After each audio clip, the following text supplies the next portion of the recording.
Ah, poster sur LinkedIn, c'est souvent la galère. On va pas se mentir, c'est chronophage, ça demande du temps, ça demande de la concentration et c'est malheureusement souvent pas votre priorité.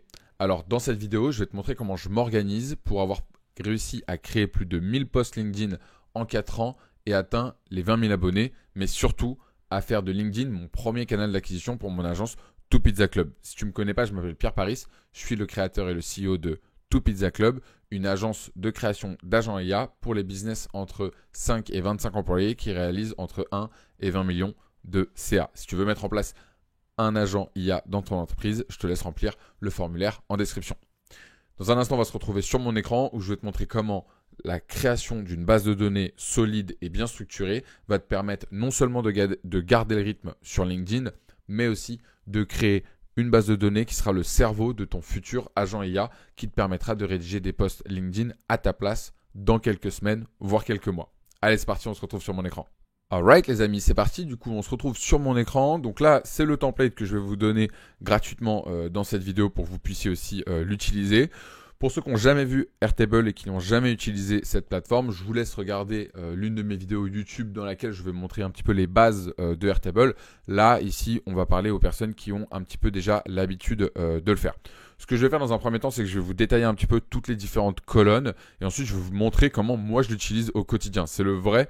Vraiment, je vous ai même laissé, vous voyez, les 204 derniers records dedans pour que vous puissiez vraiment avoir une idée de comment est-ce que je m'organise. La première colonne dans ce Airtable, c'est ce qu'on appelle une primary field. Donc là-dedans, j'ai une formule assez simple qui me permet et que je vous conseille d'utiliser. C'est une formule switch qui me permet de changer en fonction du statut de mon post, s'il est en brainstorming, idée, en cours de réaction, programmé ou publié, l'emoji en face. Pourquoi? Parce que comme ça, devant mon post, là je sais que en bleu, c'est un post LinkedIn, en vert, il a été publié. Je vous ai enlevé mes idées et mon brainstorming, bien sûr, parce que ça vous intéresse peut-être moins.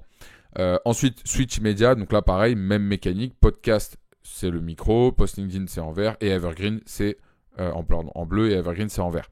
Evergreen, ça veut dire quoi? Evergreen, c'est des contenus piliers que j'ai dans ma création de contenu et que je vais réutiliser au cours de l'année. Ça peut être des éléments qui m'ont pris du temps vraiment à créer. Donc, par exemple, le guide complet de N8N pour les débutants. Ensuite, on ajoute ces valeurs-là et on rajoute un petit emoji à la fin.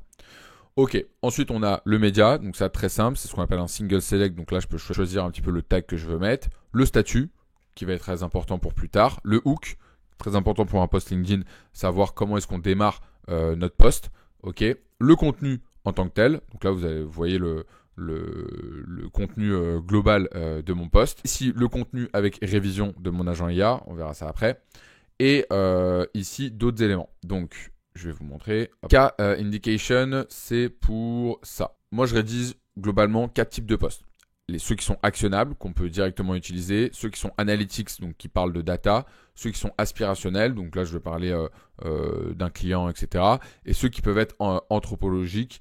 Donc là, c'est plutôt une prise de recul sur les choses. Donc c'est un peu mon avis sur l'automatisation, mon avis sur les agents IA.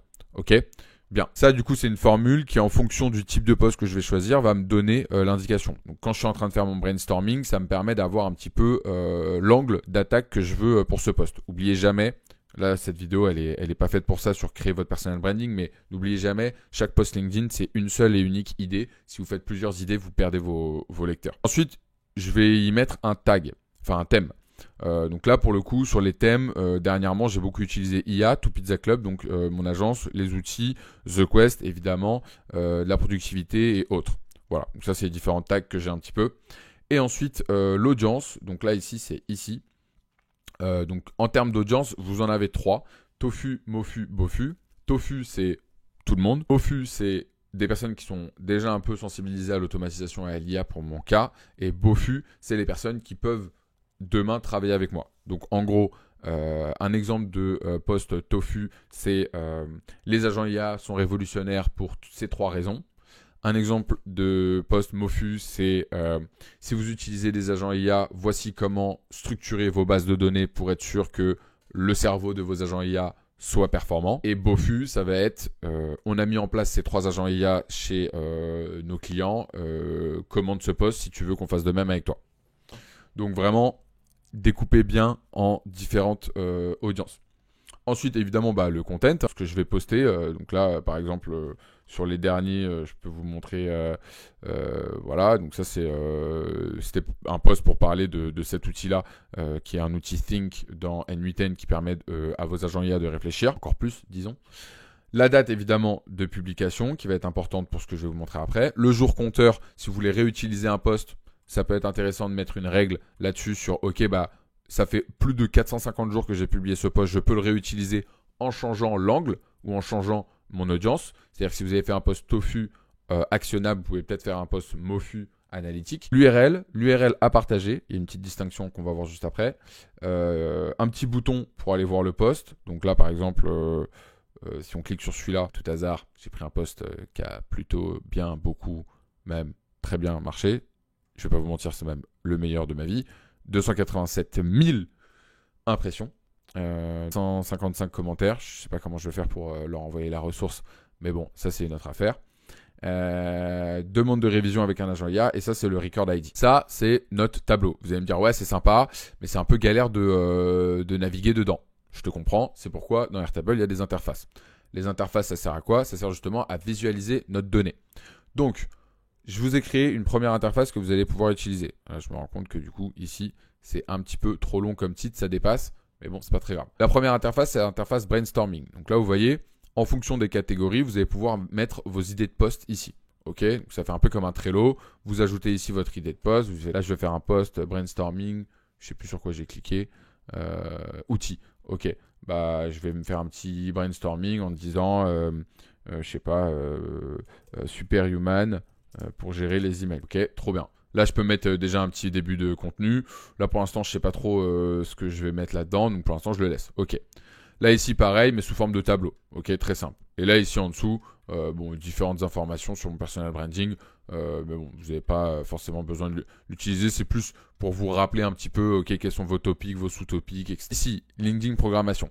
Là, c'est un petit peu the dashboard que j'utilise le plus. Ok. Donc, bien évidemment, vous définissez un peu vos programmations de la semaine. Et là-dedans, vous faites en sorte que ce soit bien organisé. Donc, si vous avez besoin de réutiliser un post, vous pouvez ici venir là pour réutiliser un de vos anciens posts.